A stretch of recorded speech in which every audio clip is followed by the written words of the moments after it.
जय हिंद स्टूडेंट्स। आज हम पढ़ेंगे यूपी बोर्ड का महत्वपूर्ण क्वेश्चन आंसर। ओके, यहाँ पढ़ेंगे Hindi medium. UP board Hindi medium विज्ञान का रासायनिक विज्ञान क्लास 10th के पढ़ेंगे। सभी अध्यायों के महत्वपूर्ण प्रश्न आपको MCQ भी मिलेगा और शॉर्ट आंसर भी मिलेगा और लॉन्ग आंसर भी मिलेगा। आप क्लास में धैर्य बनाए रखें और जिसको शॉर्ट आंसर लॉन्ग आंसर पढ़ना है, वन शॉट में वीडियो चाहिए तो इस चैनल के प्लेलिस्ट में जाइएगा। केमिस्ट्री का प्लेलिस्ट खोल ओपन करिएगा, उसके बाद उसमें अपना क्लास स्टार्ट करिएगा। हर लेसन पढ़ चुका है, पहला लेसन पढ़ेंगे। लेसन वाइज आपको यहाँ पे MCQ और शॉर्ट आंसर और लॉन्ग आंसर मिलेगा। ओके, अब क्लास को आगे बढ़ाते हैं। यहाँ देखो MCQ 1 नंबर में चैप्टर का क्या नाम है? रासायनिक अभिक्रिया एवं समीकरण। इससे आएगा क्या बोलेगा? रासायनिक अभिक्रिया का लक्षण नहीं है। रासायनिक अभिक्रिया में क्या लक्षण पढ़े हो? क्या लक्षण पढ़े हो? पहला, रंग में परिवर्तन होता है, गैस उत्सर्जन भी करता है, रिएक्शन होता है तो रिएक्शन होते समय क्या होता है? ताप में भी वृद्धि होती है। ओके, ये बोल रहा है क्या? कौन सा लक्षण नहीं है? कौन सा लक्षण नहीं है? कौन सा लक्षण नहीं है? तो हम लोग को क्या लिखेंगे? लगाएंगे डी पर ऑप्शन। ओके, ये वाला लक्षण नहीं है तो इसका सही आंसर क्या होगा? D will be the right answer. पदार्थ की अवस्था परिवर्तन नहीं होगी, अवस्था नहीं होगी। चलते हैं दूसरे MCQ पे। यहाँ देखो, ये किस प्रकार की अभिक्रिया है? ये देखो किस प्रकार की अभिक्रिया है। रिएक्शन दिया गया है क्या? Zn प्लस H2SO4 मिलकर क्या बनाता है? ZnSO4। हाइड्रोजन को उत्सर्जित कर रहा है, हाइड्रोजन बाहर निकाल रहा है। ओके, तो ये कौन सी क्रिया है? विस्थापन अभिक्रिया है, तो विस्थापन पर लगा देंगे। संयोजन में क्या होगा? मिलकर एक नया पदार्थ बनाएगा। द्विविस्थापन में क्या होगा? ये विस्थापन में लिखना, ठीक है। ओके, द्विविस्थापन अलग चीज हो जाएगा। आगे बढ़ते हैं।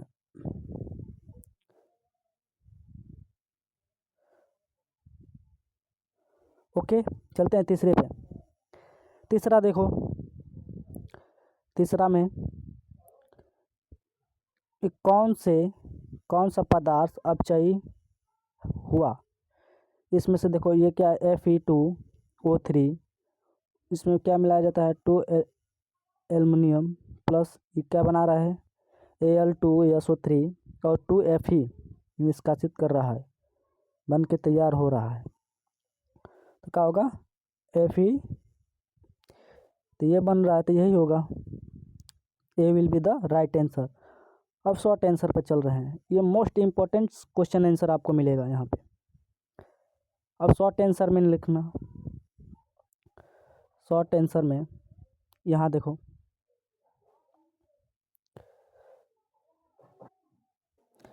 शॉर्ट आंसर में देखो यहाँ पे बोले क्या? संतुलित रासायनिक समीकरण क्यों आवश्यकता है? संतुलित रासायनिक समीकरण का क्यों आवश्यकता है? तो क्या लिखेंगे हम? द्रव्यमान संरक्षण का नियम का पालन करने के लिए तथा अभिक्रियाओं और उत्पादों के मोल अनुपात को स्पष्ट करने हुए। दूसरा क्वेश्चन आंसर देखो, अपचय और अपचयन में अंतर बताइए। तो अपचय अपचयन लिखना। उसके बाद अपचयन में क्या होता है? ऑक्सीजन की प्राप्ति और हाइड्रोजन या इलेक्ट्रॉन का त्याग होता है। और अपचयन में, ये तो उपचयन हो गया। अपचयन में क्या होगा? ऑक्सीजन का त्याग या हाइड्रोजन का इलेक्ट्रॉन की प्राप्ति। ओके, ये मेन बात है, लिख लेना। लिखने के बाद चलते हैं लॉन्ग आंसर पे। ओके। आपको इसको ज़्यादा डिटेल में पढ़ना है तो आप इस चैनल का प्लेलिस्ट खोल कर ओपन करके पढ़ लेना। शॉर्ट शॉर्ट वीडियो पड़ी हुई है, वन शॉर्ट वीडियो पड़ी हुई है। ओके। और पोस्ट में एमसीक्यू भी पड़ा हुआ है, ज़्यादा से ज़्यादा एमसीक्यू वहाँ पे पड़ा हुआ है, आप जाकर कर लीजिएगा। आगे बढ़ते हैं, आगे बढ़ते हैं। आगे लॉन्ग आंसर, लॉन्ग आंसर में देखो यहाँ पे लॉन्ग आंसर में क्या दिया है, रासायनिक समीकरण को संतुलित करने की विधि समझाइए। तो लिखना, परमाणुओं की संख्या को दोनों ओर बाएं ओर, दोनों ओर का मतलब बाएं और दाएं, जिसका बोलते हैं अभिकारक और उत्पाद। ठीक है। करने के लिए स्टाइक्रियोमेट्रिक गुणांक का उपयोग किया जाता है। यहाँ पे दिया है H2 और O2 को मिलाकर क्या बन रहा है, H2O, पानी बन रहा है। तो हाइड्रोजन का 2 अणु है उत्पाद में भी और अभिकारक में भी 2 अणु है, तो ये स्टेबल है। यहाँ पे 2 अणु हैं, यहाँ पे ऑक्सीजन के 2 अणु हैं, यहाँ पे ऑक्सीजन के 1 अणु है, तो स्टेबल नहीं है।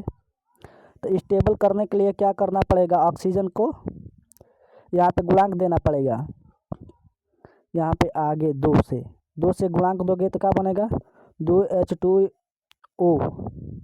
तो ओ क्या होगा, 2 O हो गया ना ऐसे, तो स्टेबल हो गया। ओ स्टेबल होगा तो यहाँ पे हाइड्रोजन कम हो जाएगा, क्योंकि 2H बड़ा हो जाएगा, तो हाइड्रोजन के 2 लगाना पड़ेगा, जैसे यहाँ पे लगाया गया है। 2H2 और O2 को स्टेबल किया गया है ना, इसको क्या एग्जाम्पल में दे देना। ओके, ये संतुलित अभिक्रिया है। आगे बढ़ते हैं। ज़्यादा में लेसन वाइज पढ़ना है तो हर लेसन का 1 शॉट वीडियो पड़ा हुआ है, प्लेलिस्ट में जाइए, ओपन करिए। उसके बाद उसमें मोस्ट इम्पोर्टेंट क्वेश्चन आंसर पड़ा है, long answer, short answer. Okay, अब अगले चैप्टर पर चलते हैं।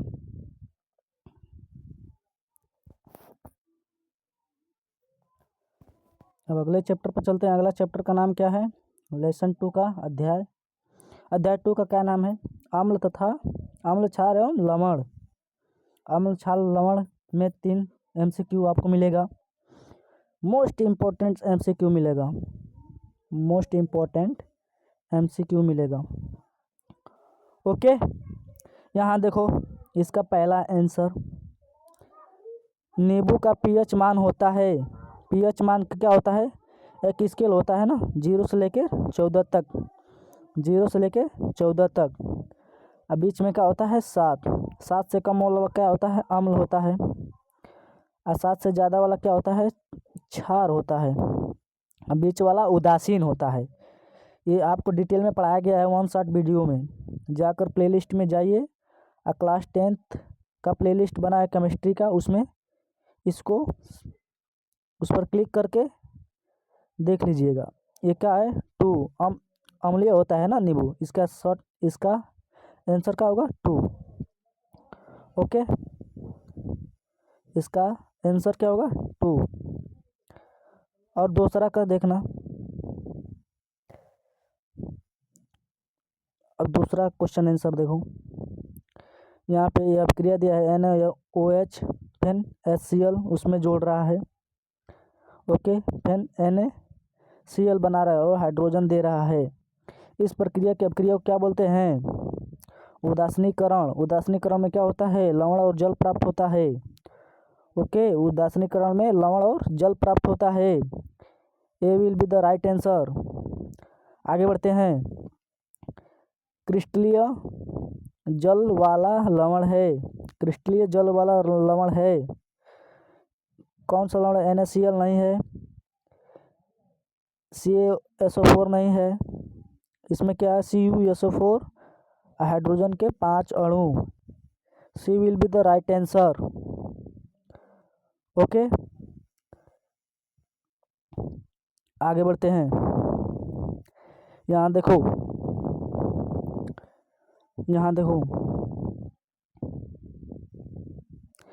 ये पीएच स्केल वाला देखो यहाँ पे, पीएच स्केल क्या है ये आएगा, अभी बताया गया था ना।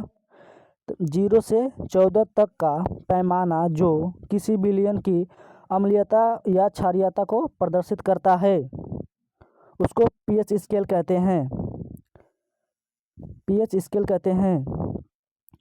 और दूसरा क्वेश्चन आंसर क्या होगा, अम्लीय वर्षा के कारण बताइए। ये लिख लेना, वायु में SO2 और NO2 गैस का बढ़ना जो वर्षा के जल के साथ मिलकर क्या बनाता है, H2SO4 और क्या बनाता है, HNO3 बनाता है। ओके, लिख लेना। ज़्यादा डिटेल में पढ़ना है तो शॉर्ट वीडियो जाकर देखिए, प्लेलिस्ट में है, पड़ी हुई है। ओके, आगे बढ़ते हैं। यहाँ पे ध्यान देने की बात है, यहाँ पे ध्यान देने की बात है।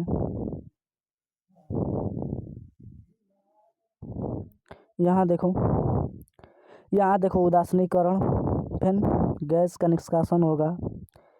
क्या लवण निर्माण की विधियाँ बताइए, समझाइए। तो लवण में क्या होता है, अम्ल और क्षार मिलेगा तो क्या होगा, लवण और जल बनाएगा, तो उदासीनीकरण। और इसमें क्या होगा, धातु और अम्ल मिलेगा तो क्या होगा, अम्ल और हाइड्रोजन गैस बनाएगा। ओके, अम्ल और कार्बोहाइड्रेट मिलेगा तो क्या बनाएगा, लवण और CO2 प्लस जल बनाएगा। लिख लेना। इस चैप्टर का मोस्ट इम्पोर्टेंट क्वेश्चन आंसर आपको चाहिए तो प्लेलिस्ट में जाइए, चैप्टर के अंत में पड़ी हुई है।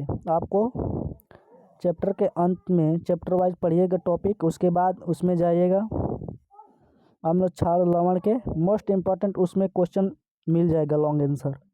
ओके, अगले लेसन पर चलते हैं। लेसन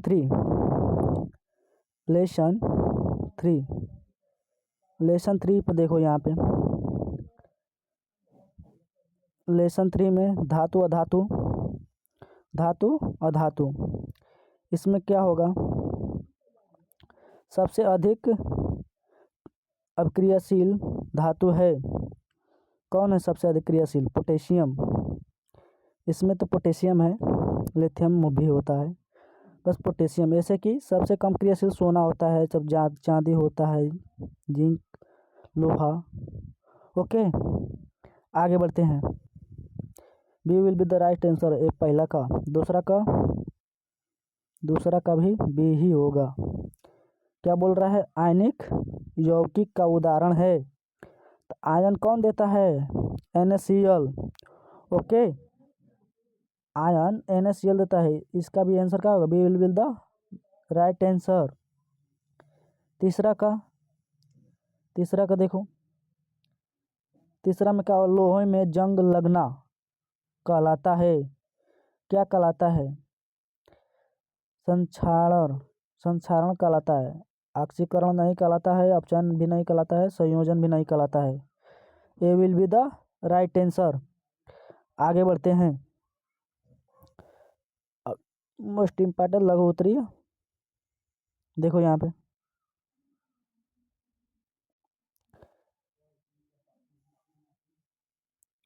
यहाँ ध्यान दो, इसमें क्या दिया, मिश्र धातु क्यों बनाई जाती है, मिश्र धातु क्यों बनाई जाती है।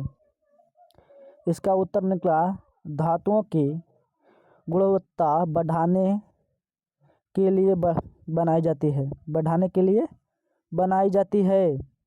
जैसे में संक्षारण रोकना, मतलब उसे जंग लगने से बचाना, कठोरता के लिए, कठोरता बढ़ाना, मतलब उसकी कठोरता बढ़ाना। ओके, इसलिए मिश्र धातु का उपयोग किया जाता है। दूसरा क्वेश्चन आंसर देखिए, धातु की अभिक्रियाशीलता श्रेणी क्या है, धातु की अभिक्रियाशीलता श्रेणी क्या है, धातु की अभिक्रियाशीलता श्रेणी धातुओं की अपक्रियाशीलता श्रेणी घटते क्रम में व्यवस्थित होता है। ओके, आपको इस चैप्टर में जानना है तो आप प्लेलिस्ट खोलिए, उसके बाद जाइए, लिखा हुआ है अपक्रियाशीलता श्रेणी।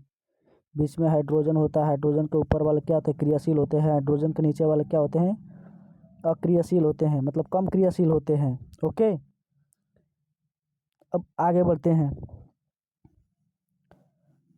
लॉन्ग आंसर में देखो, धातु और अधातु में भौतिक गुणों के अंतर बताइए। भौतिक गुणों के अंतर बताइए। भौतिक गुण में क्या है, तो धातु में देखो, धातु में देखो, फिर तब अधातु में देखना। धातु में क्या देखना, भौतिक गुण क्या होगा, चमकदार होगा, आघातवर्धन होगा, मतलब उसको पीटने पर ध्वनि उत्पन्न होगी, तना होगा, तना होगा मतलब स्टेल्थ, मतलब तन्य होगा, तना सोज, और ऊष्मा और विद्युत का सुचालक होगा। ओके, और ये क्या होगा, अधातु में भंगुरता होगा, उसको पीटने पर टूट जाएगा। अपारदर्शी होगा, अपारदर्शी यानी प्रकाश उसको एक पार नहीं कर सकती। कुचालक होगा, अपवाद में ग्रेफाइट होता है सुचालक। ओके, लिख लेना। आगे बढ़ते हैं अगले चैप्टर पे। अगर हर चैप्टर को ज़्यादा डिटेल में पढ़ना है तो आपको प्लेलिस्ट को ओपन करना पड़ेगा। ओके, केमिस्ट्री का प्लेलिस्ट बन चुका है, अब जाइए प्लेलिस्ट को ओपन करिए, उसके बाद पढ़ना स्टार्ट करिए। यहाँ देखो, चलते हैं लेसन 4 पे, कार्बन एवं उसके यौगिक। इसमें एमसीक्यू क्या होगा, सहसंयोजक बंध वाला यौगिक है, इसमें से बी वाला है यौगिक NaCH4 क्या है, सहसंयोजक बंध बना रहा है। ओके, सहसंयोजक बंध बना रहा है, सहसंयोजक बंध बना रहा है। सहसंयोजक बंध कैसे बनेगा, इलेक्ट्रॉन के साझेदारी द्वारा बनता है। ओके, आगे बढ़ते हैं, आगे बढ़ते हैं। इसका B will be the right answer. अब दूसरा का देखो, यहाँ पे एथेनाइक अम्ल का आईपीएसी नाम है, एथेनाइक अम्ल दे ही दिया है, एथेनाइक अम्ल का एसिड नाम है एथेनाइक अम्ल। ओके, चलते हैं आगे, आगे बढ़ते हैं। साबुन का कार्य है, साबुन का कार्य है, मोस्ट इम्पॉर्टेंट क्वेश्चन। साबुन का कार्य क्या है, वसा को मिसेल से बांधना। ओके, वसा को मिसेल से बांधना। साबुनीकरण पढ़े होगे, साबुनीकरण में होता है एक हेड होता है, एक टेल होता है। ओके, एक वसा को बांधता है, एक दुर्गंध को हटाता है। आगे बढ़ते हैं, यहाँ देखो क्वेश्चन आंसर। क्वेश्चन आंसर में देखो, यहाँ पे संतृप्त हाइड्रोकार्बन और संतृप्त हाइड्रोकार्बन में अंतर बताना है। क्या बताना है, अंतर। तो संतृप्त हाइड्रोकार्बन में क्या होगा, इसमें क्या होगा, एकल बंध होगा। अंतरित हाइड्रोकार्बन में क्या होता है, द्विबंध और त्रिबंध दोनों होता है। ओके, आप अपने बुक का भी रेफरेंस ले सकते हैं। यहाँ पे क्वेश्चन आंसर देखो दूसरा, साबुन और डिटर्जेंट के एक अंतर बताइए। साबुन और डिटर्जेंट का एक अंतर बताइए। साबुन और सरफ का अंतर पूछ रहा है। ओके, यहाँ देखो साबुन में देखो, साबुन क्या है, वसा अम्ल के सोडियम लवण, और डिटर्जेंट में क्या होता है, सल्फेट अम्ल का लवण होता है। इसमें वसा अम्ल के सोडियम लवण होता है, इसमें सल्फेट लवण होता है। ओके, आगे बढ़ते हैं। यहाँ देखो, ओके, यहाँ देखो लॉन्ग आंसर में कार्बन की बहुलकता के कारण बताइए। तो कार्बन की संयोजकता क्या होता है, चार संयोजन, और श्रेणी की क्षमता और संयोजनबद्ध बनाने की प्रवृत्ति। ये बुक का रेफरेंस लेना और लिख लेना लॉन्ग आंसर में। मोस्ट इम्पॉर्टेंट यही क्वेश्चन है। नहीं तो प्लेलिस्ट खोलना, उसके बाद उसमें ओपन करके जाइए और चैप्टर का नाम देखना, धातु और अधातु। उसके बाद उसमें धातु वाला भी देख लेना, फिर कार्बन और उसके यौगिक भी देख लेना। ओके, यही लास्ट चैप्टर है। और एक और चैप्टर था बट उसका कट चुका है, तत्वों का वर्गीकरण। जो है तत्वों का वर्गीकरण इस सिलेबस से कट चुका है। ओके, क्लास को ज़्यादा से ज़्यादा शेयर करें और कमेंट करें कि आपको चैप्टर वाइज एमसीक्यू चाहिए या शॉर्ट आंसर चाहिए या लॉन्ग आंसर चाहिए। और अपने साथियों को शेयर करें, ज़्यादा से ज़्यादा अपने साथियों को शेयर करें। चैनल को सब्सक्राइब कर लें कि आपके टाइम से नोटिफिकेशन पहुंच जाए। यहीं पे चैनल को विराम देते हैं। आपसे यही निवेदन है कि ज़्यादा से ज़्यादा अपने क्लास 10th वालों को शेयर करें। और इसी पर और वीडियो चाहिए, किस चैप्टर पर चाहिए वो कमेंट करें। किस टॉपिक पे वीडियो चाहिए वो भी कमेंट करें कि ये टॉपिक नहीं समझ में आ रहा, इस पर वीडियो चाहिए। ओके, क्लास को यहीं विराम देते हैं। जय हिंद, जय भारत।